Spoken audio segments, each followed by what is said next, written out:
Wanita itu tiba-tiba menyadari bahwa dia sudah mati. Tapi dia tidak bisa mengingat apa yang terjadi sebelum kecelakaan. Jiwanya terjebak di stasiun kereta. Dari manapun dia berjalan, dia akan terhalang oleh dinding udara. Dalam keputusasaan,nya, dia hanya bisa berkeliaran di stasiun hari demi hari. Dia jelas menjadi arwah tanpa rumah yang terasing. Ditulis. Sampai munculnya sesuatu setahun kemudian mengubah segalanya. Karena sudah larut malam, kereta terakhir sudah pergi. Dia tidak mengerti mengapa orang tua itu datang ke sini di tengah malam dengan anjingnya. Karena penasaran, dia mendekati orang tua itu untuk mencari tahu. Dia melihat orang tua itu mengikat anjingnya di bangku. Kemudian dengan tatapan kosong, dia mengucapkan selamat tinggal kepada anjingnya. Namun anjing itu terus menggonggong ke arah posisi wanita. Jelas bahwa mata anjing itu bisa melihat wanita tersebut. Kemudian, kakek itu memasukkan selembar kertas ke dalam kalung leher anjing. Ini membuat wanita itu segera memahami niat kakek. Dengan bersemangat, dia mulai menasihati kakek agar tidak melakukan hal bodoh. Namun, kakek itu sama sekali tidak menyadari keberadaannya. Saat itu, petugas keamanan stasiun melihat keanehan dan berlari mendekat. Dia juga menasihati kakek untuk tetap tenang. Namun, sebelum dia selesai berbicara, sebuah kereta mulai melaju perlahan.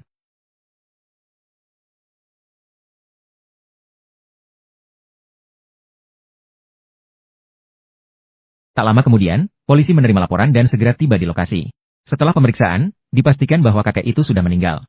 Dari percakapan antara petugas stasiun dan keamanan, wanita itu memahami. Tahun ini, sudah terjadi 2 insiden terjatuh di rel di stasiun. Wanita itu menyadari bahwa korban sebelumnya adalah dirinya sendiri. Tak terasa, hari berikutnya pun tiba. Stasiun dibuka seperti biasa, seolah tidak ada yang terjadi.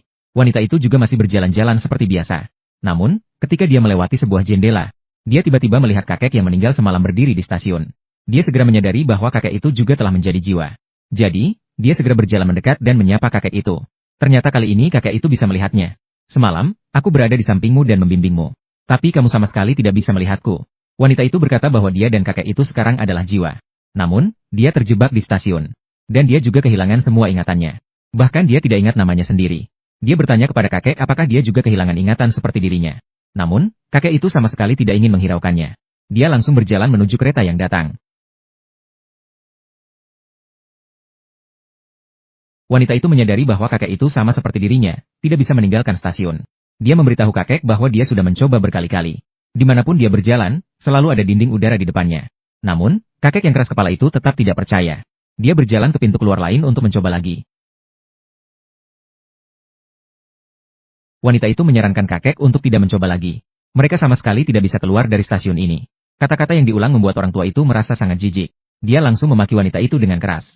Sebagai sesama, pertemuan pertama mereka sangat tidak meni. Di malam hari, wanita itu duduk melamun di stasiun. Dan lelaki tua itu juga muncul di platform seberang.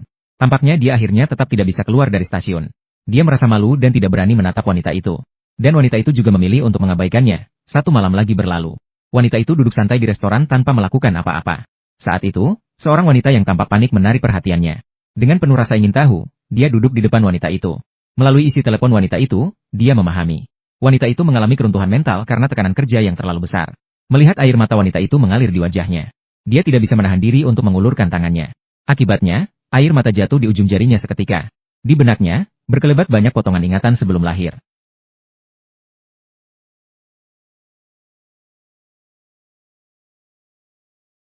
Dalam keadaan emosional yang tidak terkendali, dia buru-buru berlari keluar. Dia berbicara sendiri menggambarkan identitasnya. Namaku Lisa. Saya seorang guru sekolah menengah. Saya memiliki keluarga yang bahagia. Mengapa saya harus mengakhiri hidup saya? Mengingat kembali hidupnya yang sangat bahagia. Dia tidak mengerti mengapa dia bisa mati di sini.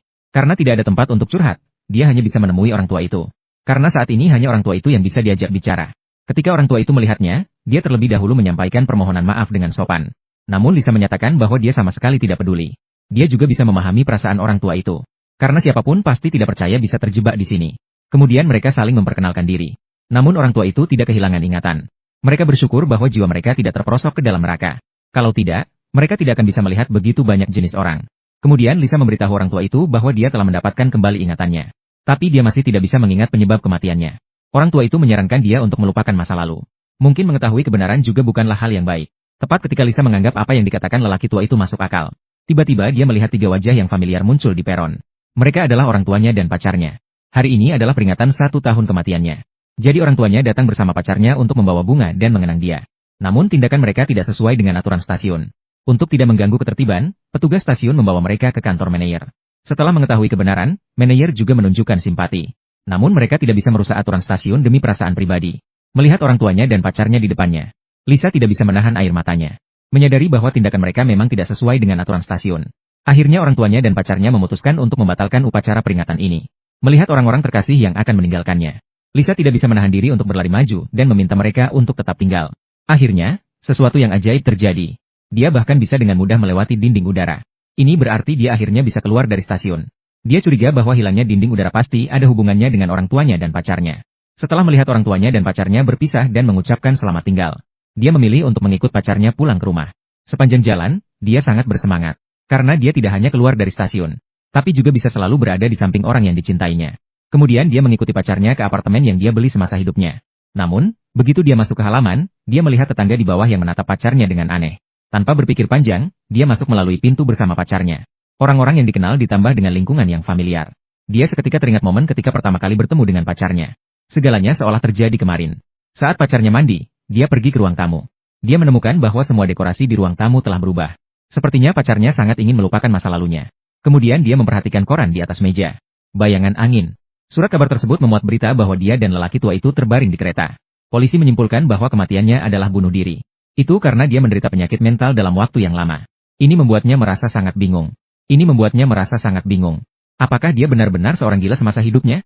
Tapi melihat foto intimnya dengan pacarnya di meja, dia mulai meragukan bahwa dia tidak memiliki masalah. Dengan keraguan, dia kembali ke rumah orang tuanya. Melihat wajah ibunya yang bahagia membuatnya sangat sakit hati. Dia sangat ingin menyentuh rambut ibunya. X masih seperti biasa. Selalu terpesona mengutak-atik kerajinan tangannya. Lalu dia naik ke atas kembali ke kamarnya. Semua yang ada di dalam kamar tidak berubah. Bahkan gambar-gambar dari masa kecilnya masih ada. Tapi di ambang jendela ada beberapa gambar yang digunakan untuk mengenangnya. Menangkap bayangan angin. Mengingat bahwa dia sudah mati, rasa sedih melanda hatinya. Melihat foto di dinding, dia terjebak dalam kebingungan. Dulu, dirinya selalu tersenyum. Lalu bagaimana bisa dia disebut sebagai orang dengan gangguan jiwa oleh polisi? Dia curiga bahwa penyebab kematiannya pasti ada rahasia lain. Saat itu, seorang pria dalam foto bersama menarik perhatiannya. Dalam pikirannya, potongan-potongan ingatan semasa hidupnya muncul kembali. Dia ingat nama pria itu adalah Richard. Dia adalah rekan kerja pacarnya, Jim. Mereka sebelumnya pernah menyewa bersama. Dia ingat bahwa pria bernama Richard itu selalu sangat misterius. Apakah kematiannya ada hubungannya dengan Richard? Namun, bukan hanya dia yang meragukan kasus ini. Saat ini, Matt di Departemen Transportasi sedang menyelidiki kasus Lisa. Meskipun polisi akhirnya menganggap Lisa sebagai tindakan bunuh diri. Namun, berdasarkan arsip, Matt menemukan bahwa Lisa tidak meninggalkan surat wasiat sebelum kematiannya. Selain itu, Lisa malam itu melompati pagar dan masuk ke stasiun. Jelas kali ini tidak seperti tindakan seseorang yang ingin bunuh diri. Jim menatap peta stasiun dengan seksama. Dia menemukan tanda pengawasan di dekat pintu masuk peron 7. Jadi, dia segera mencari manajer stasiun. Meminta manajer untuk mengirimkan rekaman pengawasan di sekitar stasiun malam itu. Manajer tahu bahwa kasus ini sudah ditutup. Jadi, tanpa berpikir panjang, dia setuju. Kemudian, dia pergi ke restoran untuk bertemu dengan teman Lisa, Bella. Namun, Bella menganggap Jim hanya seorang petugas stasiun. Sepertinya wewenangnya tidak mencakup kasus pidana. Jim menjelaskan bahwa mereka sama seperti polisi. Mereka juga dapat menyelidiki kasus-kasus pelanggaran hukum. Kemudian dia mulai bertanya kepada Bella apakah dia pernah melihat sesuatu yang aneh tentang Lisa. Bella mengatakan bahwa Lisa tampaknya mengalami depresi selama beberapa waktu. Pacarnya bahkan pernah mencoba membawanya ke dokter. Namun, Lisa langsung menolak. Keduanya juga sering bertengkar karena hal ini. Selain itu, Lisa pernah menyebutkan seorang pria bernama Richard. Selama beberapa waktu, Richard sering muncul di bawah rumah Lisa. Penampilannya yang aneh sangat menakutkan. Karena pacar Lisa adalah rekan kerja dan teman sekamarnya Richard. Untuk menghindari pacarnya curiga bahwa dia mengalami halusinasi akibat depresi. Jadi, Lisa tidak memberitahu pacarnya tentang hal ini. Dan suatu kali, Lisa mengadakan pesta ulang tahun. Lisa mengatakan bahwa dia tidak mengundang Richard saat itu. Namun Richard tiba-tiba muncul di lokasi. Dan dia menatap Lisa tanpa berkedip. Setelah itu, Lisa baru memberitahu dia tentang kejadian ini. Terima kasih.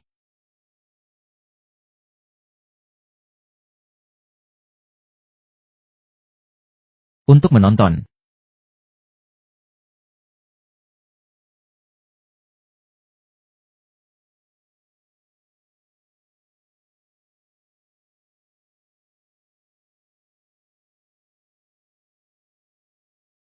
Setelah itu, Lisa baru memberitahu dia tentang kejadian ini. Sekarang sudah ada tersangka pertama. Jim segera bertanya kepada Bella tentang alamat Richard, lalu memutuskan untuk pergi ke rumah Richard untuk menyelidiki. Sementara itu, Lisa sudah tiba di rumah Richard.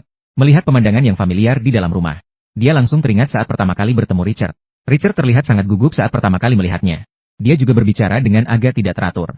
Saat melihat pacarnya menyiapkan anggur merah, dia bahkan dengan sukarela memberikan 2 gelas bersih. Dan berkata satu kalimat. Saat Lisa masih dalam kenangan tersebut, pintu rumah Richard tiba-tiba diketuk. Orang yang datang adalah petugas polisi Jim. Mengetahui bahwa Jim datang untuk menyelidiki kasus Lisa, Richard tampak sedikit tegang. Dia hanya menjawab sepintas lalu dan menolak Jim di depan pintu. Kemudian Lisa mengikuti Jim ke kantor lalu lintas. Kebetulan Jim juga menerima rekaman CCTV yang dikirim oleh manajer stasiun. Dia menatap komputer dan memeriksa dengan teliti. Terlihat di rekaman CCTV, Lisa sedang berlari dengan sekuat tenaga. Sepertinya ada sesuatu yang mengejarnya dari belakang. Jim dengan cepat memperbesar untuk memeriksa bingkai demi bingkai. Ternyata di sudut rekaman, dia menemukan seorang pria yang mengenakan hoodie. Namun pria itu menutupi wajahnya dengan topi. Tidak bisa melihat wajahnya dengan jelas. Dengan petunjuk penting, Jim kembali ke rumah Richard. Tak disangka, Richard kali ini tidak mengusirnya. Namun, begitu dia masuk, dia melihat hoodie di gantungan baju. Ini sangat mirip dengan apa yang dikenakan oleh pria misterius di rekaman pengawasan. Namun, dia tidak mengungkapkannya. Sebaliknya, dia mengajukan serangkaian pertanyaan kepada Richard. Richard mengatakan bahwa sejak rekan kerjanya, Ted, pindah, dia hampir tidak pernah melihat Lisa lagi. Jim menyatakan bahwa dia mendengar Richard pernah muncul di bawah rumah Lisa tengah malam. Richard menjelaskan bahwa dia biasanya suka berlari di malam hari. Hanya ada satu jalan di dekat situ. Sangat wajar baginya untuk sesekali melewati rumah Lisa. Namun, Lisa percaya bahwa Richard sedang berbohong. Karena dia jelas ingat bahwa penampilan Richard saat itu sama sekali bukan sekadar lewat. Mengenai mengapa dia muncul di pesta ulang tahun Lisa, Richard menjelaskan bahwa pacar Lisa, Matt, yang mengundangnya. Matt bisa sepenuhnya membuktikan hal ini. Jim masih ingin melanjutkan pertanyaan. Namun, Richard tiba-tiba marah. Dia berdiri dan menunjuk pintu, meminta Jim untuk meninggalkan rumahnya. Dan memperingatkan Jim untuk tidak datang lagi dan membuang waktunya. Setelah Jim pergi, Richard langsung kehilangan kendali emosinya. Dia mengambil sebuah cangkir dan melemparkannya ke dinding. Kemudian dia berlari keluar dengan wajah panik. Lisa dengan bingung mengejarnya. Akhirnya dia menemukan bahwa Richard ternyata telah berlari ke depan makamnya. Dan bahkan berkata, maaf, jika pada nisan. Lalu dia melarikan diri dengan panik. Tindakan itu membuat Lisa semakin yakin bahwa Richard pasti ada hubungannya dengan kematiannya. Untuk mencari kebenaran, dia kembali ke stasiun kereta. Dia ingin mendapatkan lebih banyak ingatan melalui berbagai adegan. Akhirnya dia menemukan bahwa dia benar-benar dibunuh. Namun, dalam potongan ingatannya, wajah pembunuhnya tidak pernah muncul. Kemudian dia pergi ke bar tempat dia merayakan ulang tahunnya semasa hidup. Begitu dia masuk, banyak ingatan langsung muncul. Malam itu, pacarnya Matt mengundang banyak teman dan keluarga untuk merayakan ulang tahunnya. Semua orang memberikan ucapan selamat yang indah untuknya. Hanya ucapan selamat Richard yang terasa agak tidak cocok. Meskipun dia tidak mengerti, dia juga tidak mengingatnya. Karena dia tahu Richard selalu sangat aneh. Itu seharusnya menjadi malam yang indah.